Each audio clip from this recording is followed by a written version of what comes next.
परिस्थितियां कितनी भी विपरीत क्यों ना हो, हिम्मत नहीं हारनी चाहिए। परिस्थितियां कितनी भी विपरीत क्यों ना हो, हिम्मत नहीं हारनी चाहिए। रात कितनी भी काली हो, सवेरा हमेशा उज्जवल के साथ ही होता है। रात कितनी भी काली हो, सवेरा हमेशा उज्जवल के साथ ही होता है। हाय गाइस, तो welcome back to the another video. तो कैसे हो? आई विश बहुत बढ़िया हो गए। जैसे कि मैं बात करूं, हमारे टॉपर सीरीज चल रहे थे जिसमें आप लोग लगभग डायरेक्टिंग तक देख लिया होगा, पढ़ लिया होगा और नोट्स वगैरह भी बना लिए होंगे। ठीक है, आज हम लोग इस वीडियो में देखने वाले हैं माइक्रो इकोनॉमिक्स तक। इसके पहले जो हमारे बैंकिंग चैप्टर तक का हो गया था, और आज हम स्टार्ट करेंगे चैप्टर नंबर 7 जिसका नाम है aggregate demand and aggregate supply and related concept. ठीक है, ये आपकी वन शॉट वीडियो होने वाली है। इस पूरे ओवरऑल वीडियो में जितने भी इसमें टॉपिक हैं, यानी कि पूरी चैप्टर वन शॉट में ही कंप्लीट हो जाएगा। ठीक है, और जितना हो सके उतना इजीएस्ट वे में बताऊंगा। यकीन मानो, अगर इस वीडियो को देख लिए तो किसी और का वीडियो भी जाओगे नहीं देखने, इतना भरोसा करो। ठीक है, चलो स्टार्ट करते हैं बिना कोई टाइम पास किए। अब मैं बात करूं कि ये एग्रीगेट डिमांड क्या होता है। ठीक है, आप स्कूल में पढ़े होगे, बहुत कंफ्यूजन होगी, कोचिंग गए होगे, बहुत कंफ्यूजन होगी कि एग्रीगेट डिमांड क्या होता है, एग्रीगेट सप्लाई क्या होता है एंड इसके रिलेटेड कॉन्सेप्ट क्या होते हैं। ठीक है, तो मैं बात करूं first, concept of aggregate demand is a following observation need to be noted to understand the concept of AD in the micro economics. ठीक है, अब इसका मतलब भैया बता दीजिए। ठीक है, तो मैं आगे बढ़ूं। ठीक है, अब देखो, AD does not refers to the demand of any particular goods. ठीक है, यानी कि जो एग्रीगेट डिमांड है वो एक पर्टिकुलर गुड्स का डिमांड नहीं करता है। यानी कि जो एग्रीगेट डिमांड होता है वो एक पर्टिकुलर गुड्स का डिमांड नहीं करता है। And services in the market, यानी किसी भी मार्केट से किसी सर्विसेज का एक डिमांड नहीं करता है। It refers to demand of all the goods and services in the economy. यानी कि जो डिमांड करता है ना, पूरी इकोनॉमिक्स के लिए करता है, पूरी इकोनॉमी के लिए करता है। करने का मतलब ओवरऑल जितने भी मार्केट है, मार्केट कंडीशन को देखते हुए इसकी डिमांड होती है। फिर it is often the measured of the period of accounting year, यानी कि इसकी जो मेजर करता है ना वो एक साल का करता है। यानी कि जो अकाउंटिंग पीरियड हमारा होता है कॉमर्स के अंदर, उसके अकॉर्डिंग ये होता है। और ये फ्लो कॉन्सेप्ट होता है। ठीक है, यानी कि जो हमारा नेशनल इनकम में हमने स्टॉक और फ्लो बताया था, वो ये हमारा जो एग्रीगेट डिमांड हो गया वो फ्लो कॉन्सेप्ट होता है। ठीक है, फिर मैं आगे बढ़ूं। फिर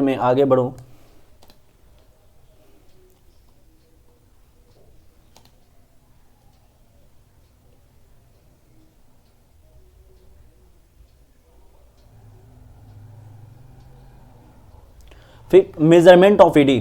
ठीक है, यानी कि हम मेजरमेंट जब करेंगे, ठीक है, एग्रीगेट डिमांड का, तो दो तरीके होते हैं। कौन कौन से?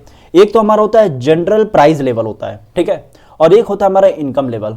ठीक है, जनरल प्राइस जो इसके प्रेफरेंस लेवल है। ठीक है, और ये हमारे इसके भी प्रेफरेंस ही होंगे। जैसे कि मैं फर्स्ट बोलूं, जनरल प्राइस में नेगेटिव रिलेशनशिप होता है किसके बिटवीन में, price level and AD positive होता है। ठीक है, relationship between income and aggregate demand के अकॉर्डिंग। ठीक है, जैसा इनकम उसी के हिसाब से एग्रीगेट डिमांड होगा।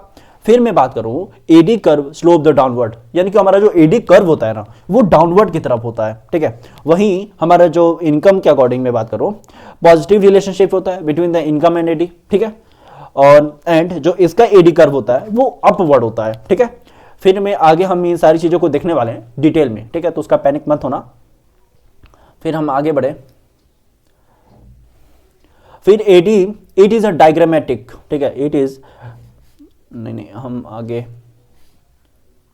एक मिनट, हमारी स्लाइड थोड़ी सी ऊपर नीचे हो गई है। फिर मैं बात करूं behaviour of AD and AD schedule. ठीक है, यानी कि जो एडी एंड एडी शेड्यूल है उसकी बिहेवियर क्या है। तो मैं बात करूं sense AD is measured in the term of aggregate expenditure on the purchase of goods and services in the economy. ठीक है, हम अपनी इकोनॉमी के अंदर, ठीक है, एक एक्सपेंडिचर करते हैं, यानी कि जो भी हमारा एग्रीगेट एक्सपेंडिचर होता है, ठीक है, उसको मेजर करते हैं। अब एक्सपेंडिचर मतलब भाई कॉमर्स में आखिरी तुम लोग पढ़ रहे हो तो एक्सपेंडिचर होगा तो मालूम ही होगा। तो जितने भी हम खर्चे करते हैं वो क्या होता है, मेजर करेंगे, जितना हम गुड्स एंड सर्विसेज पे खर्चे किए होते हैं, जितने भी हम परचेस किए होते हैं। यानी कि फिर behaviour of AD is studies in the term of behaviour of aggregate expenditure at the different level of income. यानी कि सबकी जो इनकम होती है ना, तुम्हारी हमारी बाकी लोगों की जो इनकम होगी वो डिफरेंट होगी। अब वो अपनी इनकम के अकॉर्डिंग वो क्या करेंगे, एक्सपेंडिचर करेंगे, खर्चे करेंगे। सबके अपने अपने इनकम है, उसी के अकॉर्डिंग वो खर्चे भी होते हैं। ठीक, जैसे कि मैं बात करूं वाई का मतलब ये इनकम है। ठीक है। सपोज करो जब कोई बंदा 0 रुपये कमा रहा है, ठीक है, तो खर्चे तो होंगे, ठीक है, चाहे तुम 1 रुपया कमाओ चाहे 1 भी मत कमाओ, तुम खर्चे होगे, बस वो खर्चे कहाँ से दे रहे हो वो तुम्हारे ऊपर है। फिर जब मैं बात करूँ किसी भी कोई पर्टिकुलर पर्सन है, उसकी 20 रुपये इनकम हुई तो वो 35 रुपये खर्चा कर रहा है, ठीक है।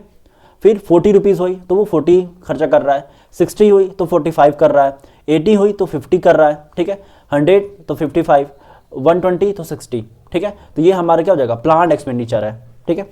उसी तरह मैं बात करूँ आगे, तो जब इसका शेड्यूल बनाओगे ना, तो उसका जो भी शेड्यूल होगा वो तुम्हारे कैसे बनेंगे जल्दी बताओ भाई। देखो ना, आपका कम से ऊपर जा रहा है, धीरे धीरे धीरे धीरे बढ़ रहा है, यानी कि इंक्रीज हो रहा है, ठीक। और उसी तरह आपकी जो इनकम है वो भी धीरे धीरे इंक्रीज हो रहा है, बस।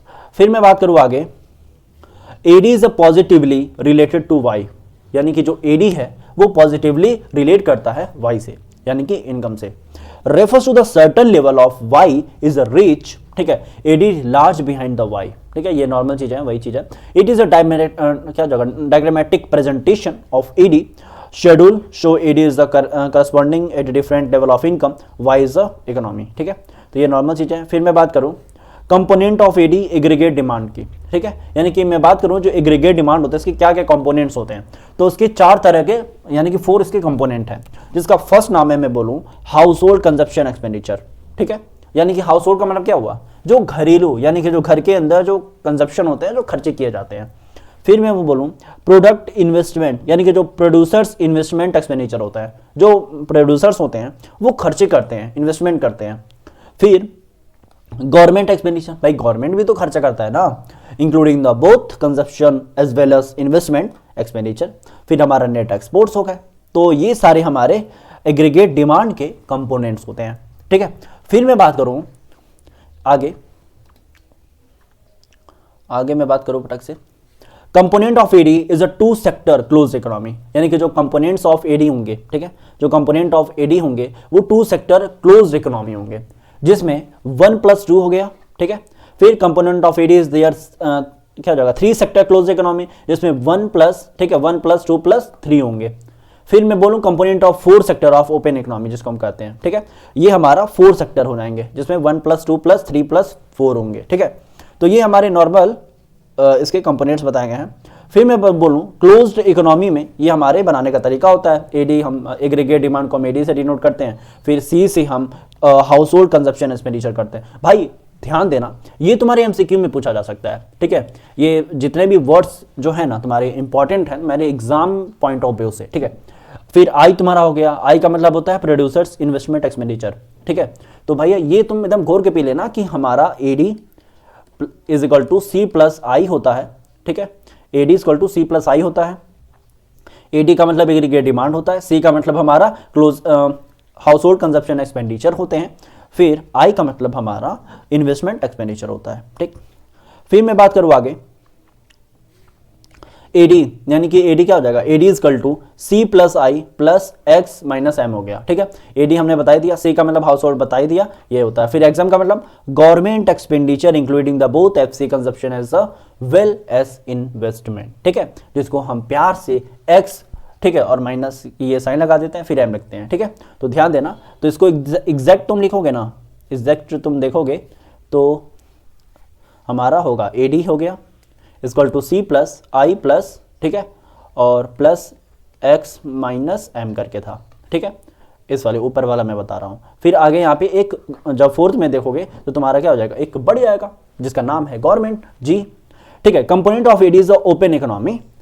फिर open economy include the 4 sector, हमारे ओपन इकोनॉमी के अंदर 4 यानी कि 4 सेक्टर होते हैं, ठीक है, जिसका फर्स्ट हमारा हो जाएगा house hold, second house hold हो गया, सेकंड हमारा प्रोड्यूसर सेक्टर हो गया, थर्ड हमारा गवर्नमेंट सेक्टर हो गया, and the rest of the world sector हो गया, ठीक है।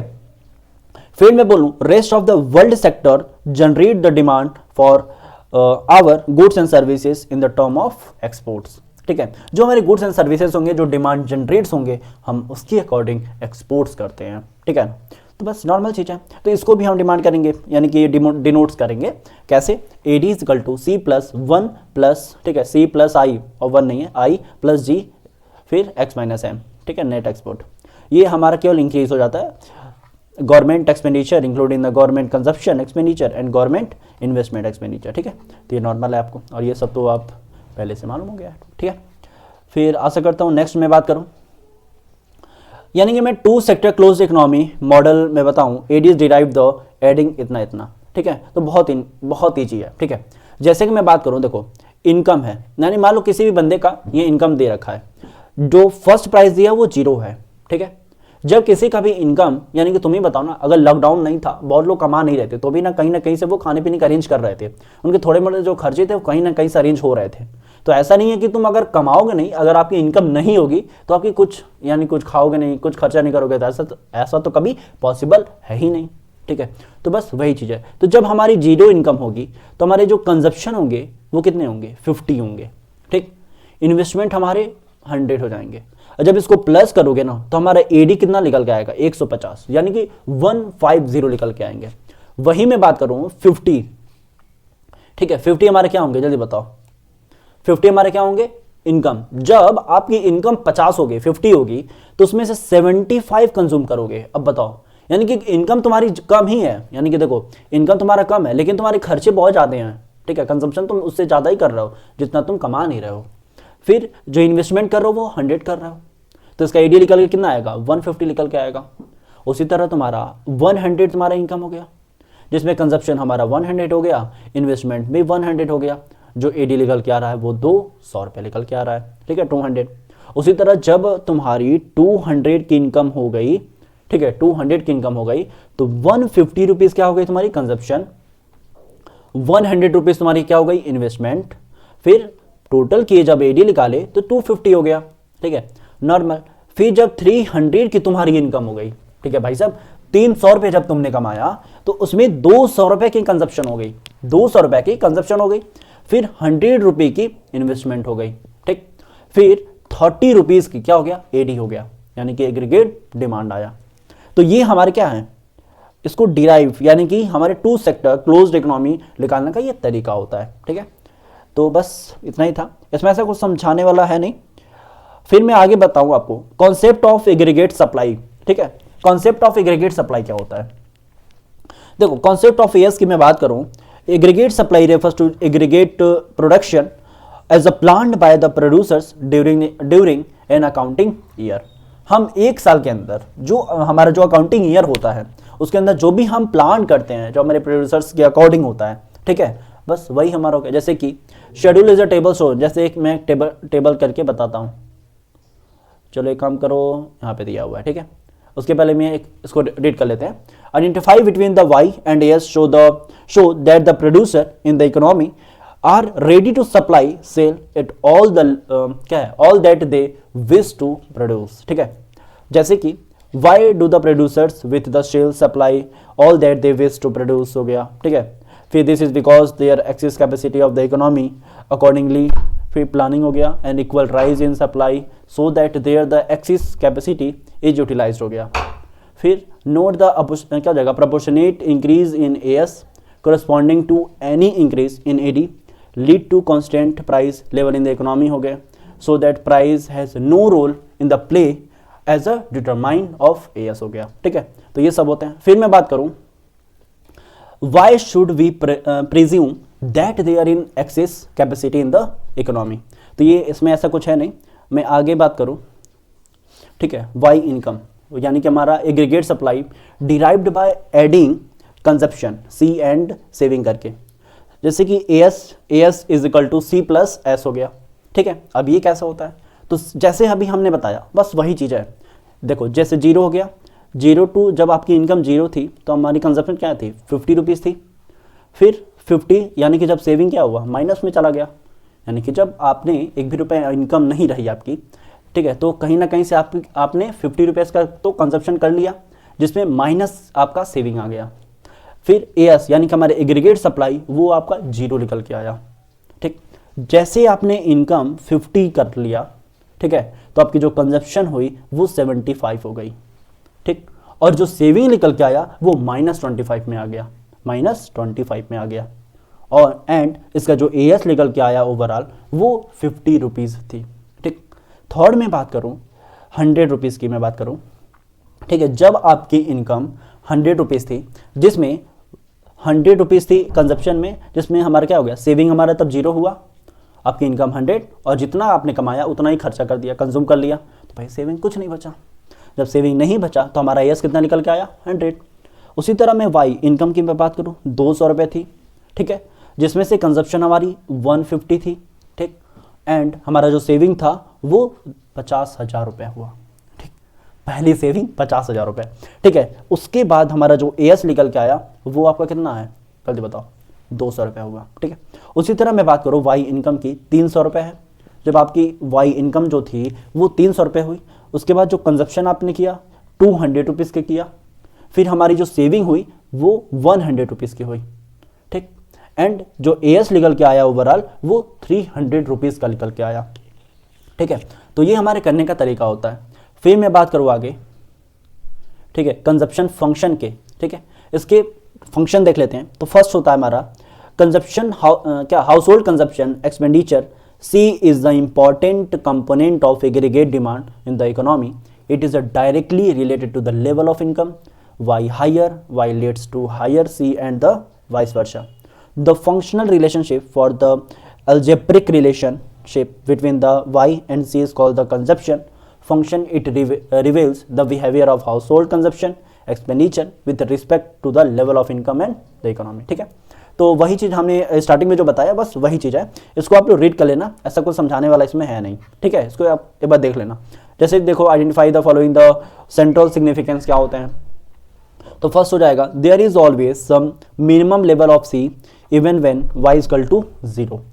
फिर this is called the autonomous consumption, this leads to negative saving, जिसको हम आई एस से डिनोट करते हैं, ठीक है। यानी कि जो भी हमारा कंजप्शन यानी कि जो भी सेविंग वगैरह होगा वो क्या होगा, माइनस में चला जाएगा, निगेटिव चला जाएगा, तो हम माइनस एस लगा देते हैं, ठीक है। फिर कंजप्शन ऑफ पॉजिटिव, जब हमारा कंजप्शन पॉजिटिव में चला जाएगा तो नॉर्मल हम क्या लगाते हैं, रिलेटेड टू इनकम हमारा राइज हो जाएगा तो वाई हो गया और ये सी हो गया। फिर the increase the Y during the particular period is not the convert into the C the particular save as well as, so that rate of the Y increase the lags behind the rate of, ये तो normal चीज़ें हैं, ठीक है। सी से increase हो गया, Y से इंक्रीज हो गया, ठीक है, तो ये सब तो आपको आता ही होगा। फिर मैं बात करूं कंजप्शन फंक्शन टेबुलर प्रेजेंटेशन, ठीक है, टेबुलर प्रेजेंटेशन, यानी कि देखो वाई हमारा क्या, ये इनकम हो गया और ये सी हमारा क्या हो गया, कंजप्शन हो गया। तो जब हमारी इनकम 0 थी तो आपका कंजप्शन कितना हो गया, 20। जब आपका 50 हो गया वाई तो हमारा 60 हो गया कंजप्शन। जब आपका 100 हो गया तो हमारा क्या हो जाएगा, सी हमारा ये भी 100 हो जाएगा, ठीक है। फिर 150 हो गया तो ये हमारा 140 हो गया कंजप्शन, ठीक है। तो ये हमारा नॉर्मल आप लोग को आता होगा, तो आप लोग एक बार इसका एक बार बना लीजिएगा, ठीक। फिर मैं बात करूं, देखो डायग्रामेटिक प्रेजेंटेशन बनाई हुआ है, ठीक है, चलो मैं बना के लाया ही हूँ, ठीक है। ये हमारा दिया है, जैसे कि मैं बोलूँ वाई है, वाई 0 to 15 ये है, 40 ये है, तो 0 to 50 हमने यहाँ उतार दिया इनकम जो हमारी वाई है, ठीक, और ये हमारी क्या है, सी है कंजप्शन। जब हमारा 0 है तो इसका 20 है, ठीक है। वाई जब आपकी इनकम 0 थी तो कंजप्शन आपने 20 रुपये का तो की, चाहे कहीं से किया। तो जब देखो 0 हमारा ये है तो यहाँ से हमारा स्टार्ट हो रहा है, 1 पॉइंट यहाँ पे लग जाएगा। फिर 50 यानी कि हमारी जो इनकम थी वो 50 रुपीज़ है, तो इनकम हमारी 50 हो गई, ठीक है, इनकम हमारी 50 यहाँ पे। फिर 60 रुपीज़ हमारा कंजप्शन है तो 60 यहाँ पे, तो ये पॉइंट आ रहा है।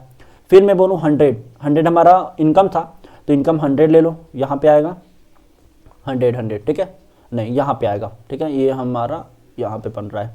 उसी तरह हमारा 50 इनकम हमारी 50 हो गई, फिर 40 हमारी ये हो गई, ठीक, तो हमारा ये यहाँ पे आएगा, ठीक, और यहाँ पे एक लाइन बन जाएगा। एक स्टार्ट यानी कि जो 20 से लाइन बनाओगे ये एक हो गया, और एक जो 0 से बनाओगे जिसको 45 डिग्री बनाएंगे, जिसमें फिर जहाँ पे ये इंटरसेक्ट करेगा वो हमारा क्या हो जाएगा, ब्रेक इवन पॉइंट हम जिसको बोलते हैं, ठीक है, ब्रेक इवन पॉइंट, जहाँ पे ये क्या हो जाता है, मर्ज होता है या इंटरसेक्ट करता है, पढ़ सकते हो, ठीक है। तो ये हमारे बनाने का तरीका होता है।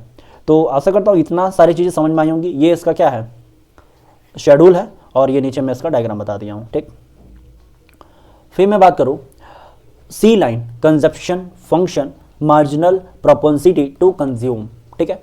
तो इसमें भी इसका क्या हो जाएगा, उसी का थोड़ा बहुत उल्टे हो जाएंगे, अपोजिट हो जाएंगे, करने का मतलब slope of C line estimation of MP. जैसे कि ये हमारा वाई हो गया, इनकम तुमने लिखा 0 to 150, फिर ये तुमने 0 से 160 लिख लिया, ठीक है। फिर हमने देखा 0 से ये 100 ये 20 पे है, फिर यहाँ पे ये 100 पे ये 100 हो जाएगा, फिर ये 40 और ये 150, तो यहाँ पे लगा दिए, ठीक है। और इसका सॉल्व करने का तरीका होता है delta C upon delta Y, C का मतलब कंजप्शन और ये वाई का मतलब इनकम, ठीक है। तो ये नॉर्मल चीज़ें, ये सब आपको आती होगी, तो एक बार देख लीजिएगा। फिर मैं बात करूँ APC and MPC are different concept, ठीक है। तो APC is equal to C, ठीक है, सी का कंजप्शन हो जाएगा, वाई मतलब इनकम हो गया, तो ये नॉर्मल फार्मूला है सॉल्व करने का, ठीक है। एपीसी का फॉर्मूला है, ये एमपीसी का फॉर्मूला है, ठीक है। सी चेंज इन कंजप्शन हो गया, फिर वाई मतलब चेंज इन इनकम। फिर मैं बात करूँ आगे, slope is the straight line C function at the figure of इतना, तो ये देख लीजिएगा आप लोग। अब देखो algebraic presentation of C function C is equal to C plus B Y, यानी कि जो एल्जेब्रिक प्रेजेंटेशन है, ठीक है। तो हम एक एक करके देखेंगे। फर्स्ट हो जाएगा algebraically consumption of function is expressed as in the following the equation, ठीक है, जिसमें C is the equation refers to the minimum level of consumption, it is the value of consumption when y is equal to 0 हो जाएगा, ठीक। फिर मैं बात करूं the parameter B refers to the rate at which C increase in the response to an increase in y, यानी कि delta Y upon delta C upon delta Y हो जाएगा। तो ये सब आता ही होगा। Slope of C function is called the marginal propensity to consume, ठीक है। तो ये हमारे करने का तरीका होता है। फिर मैं बोलूँ सेविंग फंक्शन क्या होता है, ठीक है, क्या होते हैं सेविंग फंक्शन।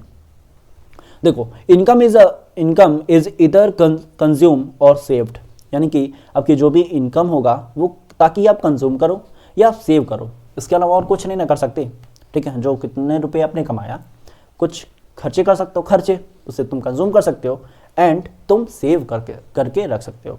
तो y is equal to C plus S हो जाएगा, जिसमें we have already discussed how C we have with the respect to y consumption function, we know discuss how S we have the respect of y saving function the functional. तो ये हमारे तरीके होते हैं। फिर मैं बात करूँ आगे, ये y हो गया, ये c हो गया। y मतलब 0, 50, 100 और ये 150। जब आपकी 0 इनकम थी तो आपने 20 रुपये कंज्यूम किया, जब आप 50 रुपीज़ आपकी इनकम थी तो आपने 60 रुपये कंज्यूम किया, एंड जो 100 रुपये आपकी इनकम थी तो 100 रुपये का सेविंग किया, नहीं सॉरी कंजप्शन किया। लेकिन वहीं 150 रुपीज़ आपकी इनकम हुई तो आपने 140 रुपीज़ का क्या कर दिया, कंजप्शन कर लिया, ठीक है। तो ये हमारे तरीके होते हैं। आप इसका शेड्यूल एक बार कर्व बना लेना, ठीक है। देखो यहाँ पे बना ही दिया हुआ, ठीक है, ये हम सेम वही चीज़ है, ठीक है। तो एक बार 100 देख लीजिएगा, ये हमारा 0 से 120 हो गया, ये माइनस में आप आ जाओगे, फिर क्या है इसी के अकॉर्डिंग आप देख लो, ठीक है। इसको एक बार प्रैक्टिस कर लेना, ये होमवर्क दे रहा हूँ, एक बार प्रैक्टिस करना, ठीक है। फिर मैं आगे बता रहा हूँ इसका formula, APS is equal to S, यानी कि ये सेविंग हो गया, वाई इजकल टू ये इनकम हो गया, MPS S change in saving हो गया, फिर Y is equal to change in income हो गया। तो ये नॉर्मल चीज़ है, ठीक है। CAPS and MPS different concept है। फिर मैं बात करूँ आगे, हमारा लगभग आखिरी टॉपिक है, ये फॉर्मूला ही लिखवाया हूँ। Slope of the straight line S function as a figure इतना बना हुआ है। Algebraic presentation of S function हो गया, S is equal to -c plus 1 minus B और ये y हो गया। ये हमारा प्रेजेंटेशन करने का तरीका होता है, फॉर्मूला होता है, ठीक है। फिर मैं बोलूँ relation between propensity to consume and propensity to save, ठीक है। तो प्रोपेंसिटी में आप यहाँ पे देख लीजिए, एपीसी यानी कि APC is equal to C upon Y हो जाएगा, एवरेज प्रोपेंसिटी टू कंज्यूम जिसमें हम बोलते हैं, ठीक है। एपीएस इज इक्वल टू, ठीक है, एस अपॉन वाई हो जाएगा, जिसमें हम प्यार से बोलते हैं एवरेज प्रोपेंसिटी टू कंज्यूम, ठीक है। फिर मैं बात करूँ एपीएस में एमपीएस में delta C upon delta change, यानी कि कितना चेंजेस हुआ है, तो मार्जिनल प्रोपेंसिटी टू ठीक है, ये क्या जाएगा, कंज्यूम हो जाएगा, मिस्टेक हो गया। फिर MPS equal to delta C, फिर delta Y, marginal propensity to save हो जाएगा, ठीक है। और यहाँ पे APS equal to S upon Y, ये हमने बता ही दिया। तो ये नॉर्मल है, और इसी के साथ हमारा ये चैप्टर पूरा कंप्लीट होता है। और आशा करता हूँ आपको ये वीडियो पसंद आएगी और सारे चैप्टर थोड़े बहुत रिवाइज हो गए होंगे, थोड़े बहुत क्या ओवरऑल जो चैप्टर हमारा रिवाइज हो गया होगा। और आशा करता हूँ आपने इसके पहले वाले सारी वीडियो आपने देखा होगा, नोट्स बनाया होगा टाइमली, ठीक है। और अपने टाइम के अनुसार अपने रिवीजन कर रहे होगे अच्छे से, और अपनी पढ़ाई करते रहिए, रिवाइज करते रहिए, ठीक है। Thank you watching this video. Please अगर भाई चैनल थोड़ा सब्सक्राइब वगैरह भी कर दिया करो, तुम लोग एक भी सब्सक्रिप्शन बहुत कम आ रहा है, ठीक है, यानी कि सब्सक्राइब नहीं कर रहे हो आप चैनल को, और सजेशन आप नहीं दे रहे हो, ठीक है। जो भी कमेंट वगैरह करना है वो कमेंट कीजिए, ठीक है। जो भी सजेशन हो गया, कोई ऐसा क्वेश्चन हो गया या कुछ भी पूछना रहे तो कमेंट कर दिया करो, ठीक है। तो चलो आज की वीडियो हम यहीं पे कंप्लीटली करते हैं।